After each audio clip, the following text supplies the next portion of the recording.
Pourquoi ils salissent Bâle? Pourquoi ils salissent Bâle? Ils font sortir tous ces dossiers qui incriminent Bâle. Pourquoi aujourd'hui on fait passer Bâle pour le mauvais de l'histoire partout? Que ce soit dans les multimédias, dans les musiques, voilà, on associe Bâle à tout ce qui est mauvais. Pourquoi les gens là, ils sortent des dossiers et apparemment tout le mal qu'ils font, c'est au nom de Bâle. C'est parce qu'ils veulent éloigner les gens de Bâle en réalité. C'est que vous ne comprenez pas. C'est-à-dire que ces gens-là, ils sont très malins. Quand ils veulent t'éloigner de quelque chose, ils salissent cette chose de sorte que toi-même tu en sois dégoûté. Mais quand tu vas dans la Bible, dans l'histoire de la Bible, on te fait comprendre que Baal était un concurrent à Yahvé. On peut également constater que beaucoup des lieux de culte de Yahvé dans la Bible sont tout à fait officiellement d'anciens lieux de culte jadis voués au dieu Baal. Certes, pendant les siècles qui suivront les époques dont nous parlons, Yahvé va lutter contre les autres cultes de Baal et participer à les faire disparaître. Mais il ne va pas le faire en tant qu'antithèse, comme on nous l'affirme encore trop souvent. Il va le faire parce qu'il est un concurrent de ces dieux Baal. Baal et Yahvé concourent dans les mêmes catégories, pour les mêmes pratiques, dans les mêmes lieux. Ils ont même plusieurs fêtes en commun, le texte en parle. Les similitudes entre ces deux cultes sont si nombreuses que la Bible ne se gêne d'affirmer très explicitement que bien souvent, les hauts lieux de Baal étaient immédiatement reconvertis pour devenir des hauts lieux de Yahvé lorsque ces lieux étaient conquis et leurs prêtres tués. Ces lieux étaient immédiatement récupérés pour devenir des lieux de culte de Yahvé. En fait, c'était Baal qui était le bon, en fait. Et Yahvé, justement, le gars que ces gars-là invoquent là, c'est lui qui est le sanguinaire dans l'affaire. Tu vois, non? Donc, l'animosité entre Yahvé et Baal, c'est ça qui est la continuité jusqu'aujourd'hui.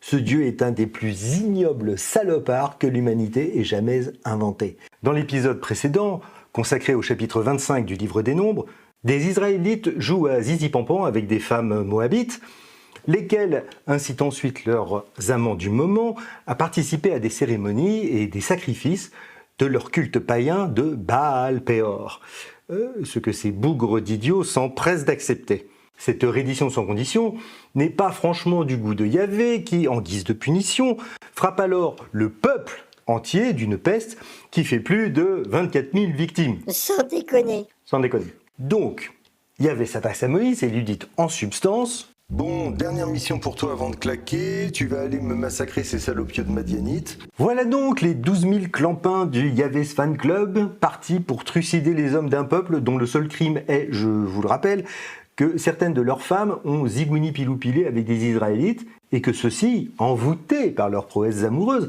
se sont laissés aller à participer à des cérémonies religieuses consacrées à un autre dieu que le leur. On tue tous les hommes valides, on détruit tout ce qu'ils ont construit, on pique toutes les richesses, dont le bétail, et on fait prisonniers femmes et enfants qui serviront d'esclaves. Lorsque Josué revient au camp après avoir laminé l'armée madianite, eh bien Moïse l'engueule copieusement. Pourquoi, après avoir exécuté les hommes du peuple de Madian, n'a-t-il pas également trucidé les femmes? Selon lui, s'ils ont prévariqué, c'est parce qu'elles les ont niquées. Oh, ça va. Bah quand même. Donc, quick. Mais là où ça devient franchement immonde, c'est quand il précise dans les versets suivants: « Tuez donc tous les enfants mâles.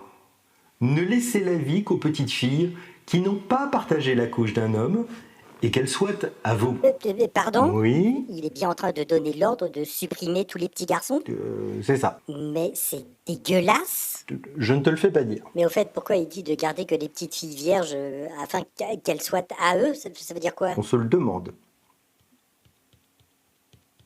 Bon, en fait, évidemment que non. Le but de cet ordre est bien de faire de ces pauvres gamines des esclaves sexuels. Et du coup, elles sont combien? 32 000. Pardon, j'ai pas bien entendu. Combien? 32 000. Ah oui, d'accord.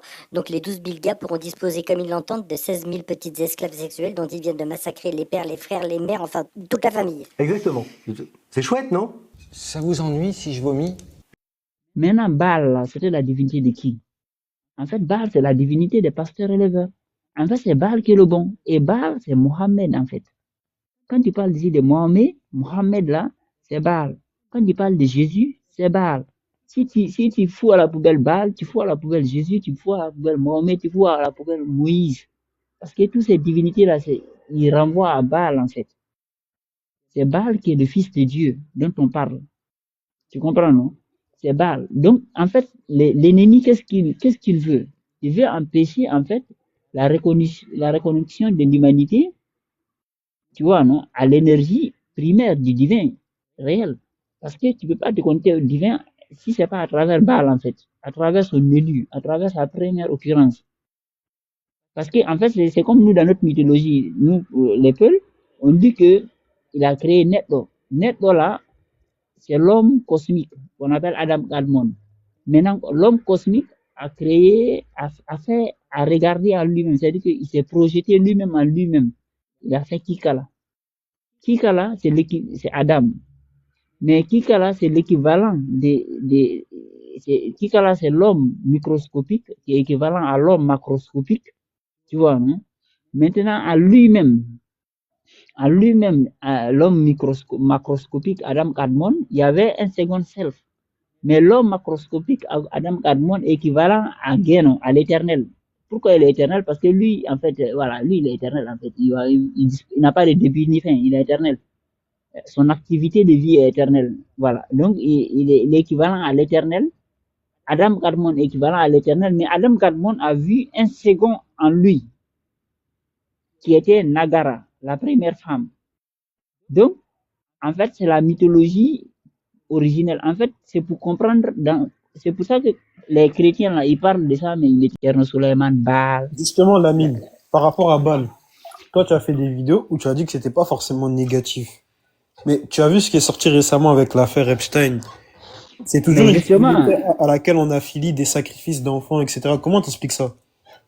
maintenant, justement, tu crois que, tu crois que les gars, là, ils sont bêtes. Les mêmes coupables qui vous sortent des dossiers chaque mois pour dire, ouais, on est coupable, on a chopé des gens. Donc, voilà, c'est nous, c'est nous, on bouffe vos enfants. Voilà les dossiers qui prouvent que c'est nous, on le fait. Tu crois que ces gens-là, s'ils voulaient vraiment cacher ça, ils n'auraient pas pu. Déjà, c'est les Américains même qui ont signé un papier pour le faire sortir. C'est-à-dire que le même gars qui est soi-disant incriminé dedans comme Donald Trump, c'est lui-même qui a signé le papier pour que ça sorte.